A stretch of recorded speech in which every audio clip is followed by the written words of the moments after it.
I started digging into Marvel movies from the very beginning, and I uncovered enough problems to fill an entire series. But the craziest part is that the deeper I went, the worse it got. Most people say Marvel has been flawless for over a decade, and that its golden age of storytelling could never be topped. That may have been true back in 2012 when the first Avengers hit theaters, but in 2024, there's a new way of looking at Marvel. And today I'm breaking down everything wrong with Marvel step by step, so relax and enjoy the video. Marvel movies are the cinematic version of ordering fast food. It's quick, it's familiar, and it always hits the same. The problem is when you realize you've eaten the exact same combo meal 30 times in a row.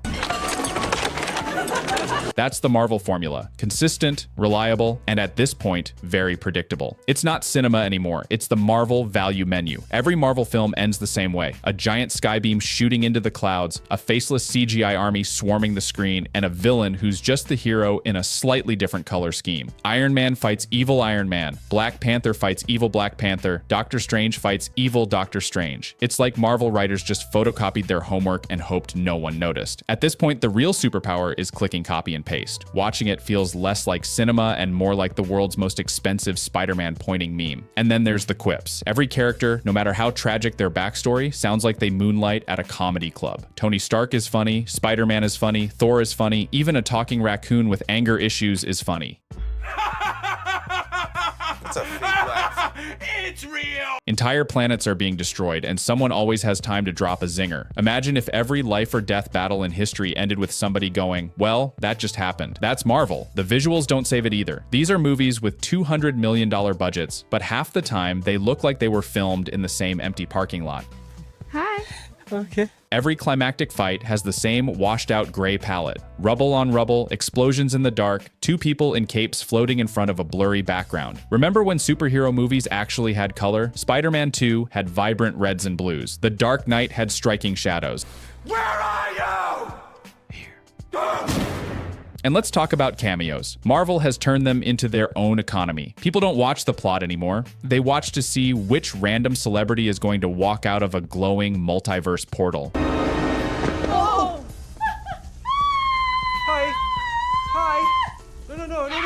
It's less storytelling and more like waiting for your favorite influencer to show up at a surprise birthday party. At this rate, don't be shocked if Phase 6 brings back Thomas the Tank Engine as a serious character. Entire movies have been reduced to who's going to pop in for 30 seconds. That's the Marvel formula in a nutshell. Recycled endings, endless quips, muddy CGI slop, and cameo roulette. It works. It makes billions. But it's like eating the same happy meal for 15 years straight. It fills you up, but nobody calls it fine dining. If you think that was the real problem, wait until you hear what makes Marvel actually kinda suck. You suck! Marvel isn't just a movie studio anymore, it's a content factory running on Disney steroids. At this point, it feels less like cinema and more like a subscription plan where you owe your entire life to Kevin Feige. The guy doesn't even wear suits anymore. Just a baseball cap. Like the world's chillest dictator. Imagine Darth Vader, but instead of a helmet, he's got new era merch. The first problem, oversaturation. In the old days, you got maybe 1 or 2 superhero films a year, and it felt like an event. Now, you get 3 movies, 5 shows, and a holiday special before lunch. There's so much Marvel content that keeping up with it feels like doing homework for a class you didn't even sign up for. Skip Eternals, Hawkeye, or She-Hulk, and suddenly you're lost in Doctor Strange 2. It's like trying to watch one episode of a soap opera while skipping the other 5,000. Except this soap opera has capes and quantum realms. And behind that non-stop content machine are the VFX artists, the unsung heroes who make these movies look, well, let's be honest, kind of like PS2 cutscenes half the time.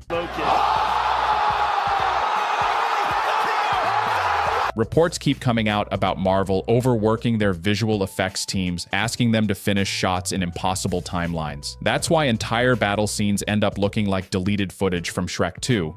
What?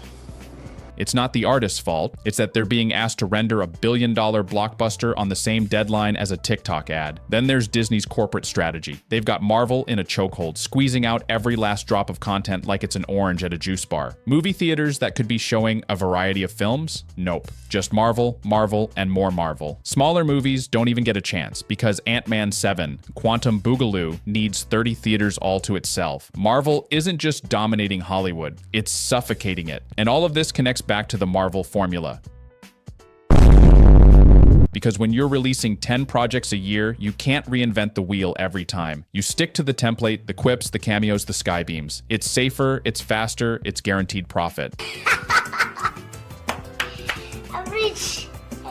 The result is a studio system that's less about creative risks and more about keeping the conveyor belt moving like an assembly line at Costco. Marvel is the perfect example of industrial filmmaking. Movies as content drops, directors treated like temp hires, and VFX teams crunching harder than gamers on a Call of Duty launch night. It's not cinema, it's the Marvel Cinematic Machine. And once you're inside, there's no exit button. And if the Marvel is cranking out projects non-stop, what do you think happens to the actual heroes inside it? Do they get developed or just copy-pasted? Before we dive into Marvel's endless roster of heroes, do me a favor, hit subscribe so I don't end up like Hawkeye, always there but somehow nobody notices. Marvel has more superheroes than a kid's toy aisle, but somehow half of them feel like they were made with a copy-paste tool. Every new hero is just a remix of the last one. How? Dead heroes don't really die. They get replaced with diet versions. Iron Man's gone. Here's Ironheart. Captain America retired. Here's the new Captain America. Hawkeye can't carry a movie? No problem. We'll just pass the bow to another character and call it a legacy. At this point, Marvel isn't creating heroes. They're franchising them out like Subway restaurants. Collect them all, just don't expect anything new on the menu. And the personalities, they're all the same flavor. Quippy, sarcastic, and constantly auditioning for the MCU comedy club. Who put the sticks up their butts? What? No, that's just a That is cruel. phrase. Tony Stark made sense as the guy with the one-liners. Genius, billionaire, playboy, philanthropist.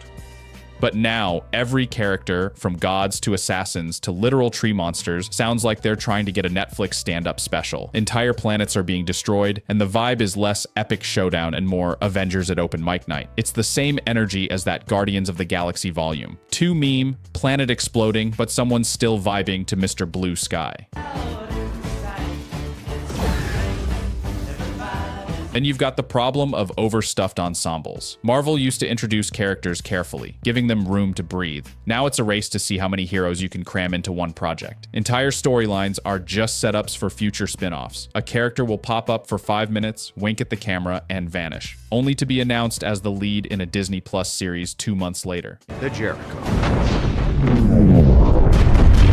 It's less storytelling, more product placement. The She-Hulk twerking with Megan Thee Stallion moment wasn't even plot. It was basically a meme designed to live on Twitter, and don't even start on the villains. Half of them are just the hero, but slightly grumpier. The other half are so forgettable you could show me their faces right now, and I'd think they were Uber drivers. Outside of Loki and maybe Thanos, most Marvel villains are basically motivational posters with bad CGI. Marvel's track record with villains is so bad that Marvel villain problem became its own meme. People still joke about Malekith from Thor, the Dark World like he was created in a lab to be the most forgettable bad guy in history. Marvel's character problem comes down to this: too many heroes, not enough humanity. When everyone is a spin-off, a clone, or a setup for Phase 17, you stop caring about who they are. Instead of actual arcs, we get placeholders. The MCU doesn't build characters anymore. It manufactures them. At the end of the day, Marvel's roster feels less like the Avengers and more like a rotating cast of understudies waiting for their chance to sell action figures.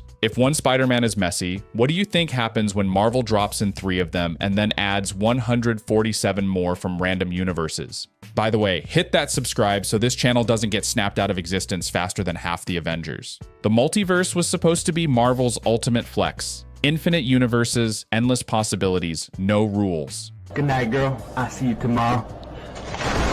What we got instead is the cinematic equivalent of a cluttered Google Chrome window with 50 tabs open. Half of them YouTube tutorials you swear you'll watch later. Cool in theory, migraine in practice. At first, it was exciting. Spider-Man: No Way Home brought back Tobey and Andrew, and audiences lost their minds. That was peak multiverse hype. A nostalgic fan service home run. The theater reactions went so viral, those clips became their own meme. But then Marvel realized they could use the multiverse as duct tape for every storytelling problem. Dead characters? Bring back a variant? Need a cameo? Grab one from universe number 457. Hello. Don't know how to raise the stakes? Just say incursion and call it a day. Can I help you? You caused an incursion. Suddenly, nothing matters because everything can be undone. It's basically Marvel's version of just kidding, you know, reverse card. The biggest issue is continuity. Marvel used to be praised for how tight their storytelling was. Everything connected, everything built toward the next big event. Now the timeline looks like that Charlie Day Pepe Sylvia meme with red strings everywhere. Pepe Sylvia, this name keeps coming up over and over again. Every day, Pepe's mail's getting sent back to me. Pepe Sylvia, Pepe Sylvia. I look in the mail, well, this whole box is Pepe Sylvia! Even the Disney Plus shows keep breaking their own canon. Skip Loki and you're lost in Ant-Man 3. Skip WandaVision and Doctor Strange 2 just looks like Scarlet Witch woke up and chose mass murder before coffee. Marvel movies aren't blockbusters anymore. They're group projects where you had to do the assigned reading. And let's not ignore the cameos. At this point, the multiverse isn't a story tool, it's a celebrity roulette wheel. It's the biggest piece of dog shit. Patrick Stewart rolls in for 10 seconds, John Krasinski shows up as Mr. Fantastic, and the crowd reacts like Oprah just gave away free cars. But the characters don't matter. They're just there to pop the audience and vanish. It's less storytelling, more WWE with spandex and portals. The saddest part? The multiverse killed the stakes. Back in Infinity War, when people got dusted, audiences were devastated. Now you could kill off every Avenger in one movie, and fans would just shrug. Don't worry, they'll be back from Earth 83 with a slightly different haircut. Death has no weight, choices don't stick, and the multiverse became Marvel's ultimate cheat code. What started as Marvel's bold new chapter has already turned into narrative chaos. The multiverse promised infinite potential, but instead gave us infinite excuses. I'm not. So if you made it this far, do the real superhero move, hit subscribe, drop a like, and join the squad before Marvel announces Phase 7. If Marvel is the machine, then the fans are the fuel. And not just regular fans. Marvel fans operate on pure opium and Twitter threads. They'll defend these movies harder than people defend their favorite fast food chain. Say one bad thing about the MCU online, and suddenly you've got 100 profile pictures of Spider-Man calling you a DC shill. On one side, you've got the diehards who think every Marvel project is peak cinema. These are the folks who will watch Ant-Man and the Wasp, Quantumania, and come out saying, this is basically our generation's Citizen Kane. On the other side, you've got the haters who act like Marvel personally stole their lunch money. The Marvel vs. DC war is basically console wars, but with capes, Xbox versus PlayStation energy, except instead of arguing frame rates, it's whether Batman could beat Thanos with prep time. Spoiler, yes, he could. And then there's the Rotten Tomatoes obsession. Every Marvel movie is instantly judged by its tomatometer score like it's a final exam. If it drops below 80%, you'd think the entire franchise was collapsing. Fans will write essays on Reddit about how critics just didn't get the vision. Disappointment is immeasurable. Meanwhile, critics are like, bro, the villain was literally a cloud. Theories are a whole other ecosystem. Before every release, YouTube fills up with thumbnails like Mephisto confirmed. Fans dissect trailers frame by frame, circle background extras, and convince themselves Wolverine is standing behind a lamppost. Then the movie comes out, none of it happens, and everyone just resets for the next round. Marvel theory culture is basically fantasy football for people who've never left Comic-Con. And let's not forget the memes fans generate themselves. The Marvel intro clap in theaters.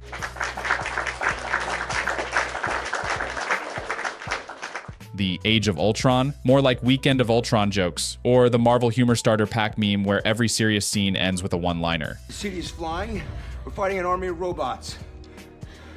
And I have a bow and arrow. Marvel fans roast Marvel harder than the critics sometimes. It's just that they do it with love, like roasting your best friend for wearing socks with sandals. Marvel fandom is a paradox. They'll scream, Marvel is falling off after every mid-project, then show up opening night for the next one anyway. Love, hate, obsession, burnout, it all blends together. At this point, Marvel fans aren't just an audience. They're a meme army, and the MCU wouldn't survive without them. Fans will fight over Rotten Tomatoes scores for days, but hitting subscribe takes less time than a Marvel post-credits scene. Thanks. If Marvel fans can't decide whether it's cinema or trash, you'll never believe what Hollywood itself has to say about it. Marvel may dominate the box office, but when it comes to awards season, the Academy treats them like the kid who shows up to prom in a Spider-Man costume. You'll get nominations for visual effects, maybe sound editing if you're lucky, but forget about Best Picture. Scorsese's famous "not cinema" line still haunts Marvel like a bad Yelp review. Every time another Marvel movie drops, Film Twitter resurrects the theme park ride meme like it's the Infinity Stones. And honestly, the Oscars don't know what to do with superhero movies. Heath Ledger's Joker win in The Dark Knight cracked the door open, but Marvel keeps slamming into that wall. fans will tweet Robert Downey Jr. deserved an Oscar for Endgame, with the same energy as people demanding Shrek 2 win Best Picture. The Oscars are about prestige, and Marvel is about post-credit scenes teasing a guy with glowing hands. But awards snubs are just the tip of it. Marvel has changed the entire industry in ways that aren't always good. Smaller movies barely get screens anymore because Marvel blockbusters eat up everything. Want to see an indie film? Too bad. Your theater's got Guardians of the Galaxy 4 playing on 12 screens, and Thor 7, oops all Hemsworths on the other 5. Marvel has turned movie theaters into a permanent Comic-Con panel. And it's not just screens. The Marvel formula has infected Hollywood. Every studio wants its own cinematic universe now. DC tried and tripped on its own cape. Universal tried with the Dark Universe and gave us that cursed Tom Cruise mummy photo with all the actors who never showed up again. Everyone wants the Marvel model, but nobody wants to admit the side effects. Creative risk is dead, originality is on life support, and movies are judged less by story and more by, can we franchise this for 10 years? Meanwhile, Marvel keeps setting box office records, which just proves the point. Hollywood sees the billions, not the burnout.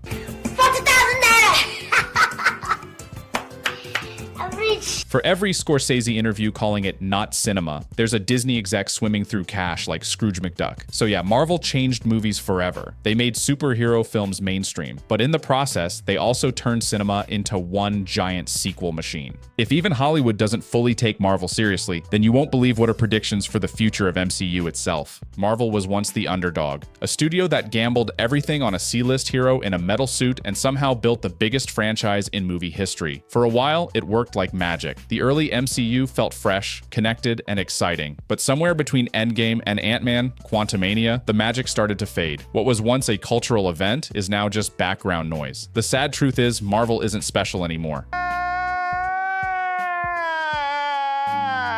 It's routine. The sky beams, the quips, the endless cameos. It all blends together into one long content stream, and audiences feel it. Box office numbers are dropping, critics are harsher, even diehard fans admit the burnout is real. The MCU was once I am Iron Man. Now it's, well, that just happened. The problem isn't that Marvel is bad, it's that it became predictable. The studio perfected a formula so well that it stopped evolving. Instead of risks, we get cameos. Instead of depth, we get setups for the next project. Instead of endings, we get post-credit scenes that are basically cinematic clickbait. Marvel turned movies into trailers for other movies, and eventually people noticed. And yet, here's the punchline. Marvel isn't going anywhere. The brand is too big, the machine too powerful. Even when fans complain, they still show up on opening weekend. Marvel could release Howard the Duck, Multiverse of Madness, and it would still make $600 million. That's the grip they have on pop culture. So we're stuck in a paradox. New face filters on Instagram today. This is my favorite one so far. Marvel has given us some of the most iconic movie moments of the century. Portal's opening in Endgame, the return of Toby and Andrew, the snap. But it's also given us some of the most memeable failures. Floating heads in Thor, Love and Thunder, She-Hulk breaking the fourth wall to scold her own. At the end of the day, Marvel is both the best and worst thing to happen to modern cinema. It raised the bar for spectacle, but lowered it for originality. It gave us legends, but also endless homework. Marvel is the fast food of movies. Cheap thrills, familiar flavors, and just enough to keep you coming back. It works, it fills you up. If you like this videos, hit the subscribe button and maybe you will unlock you hidden superpowers. Until next time, peace. Do the magic hand thing.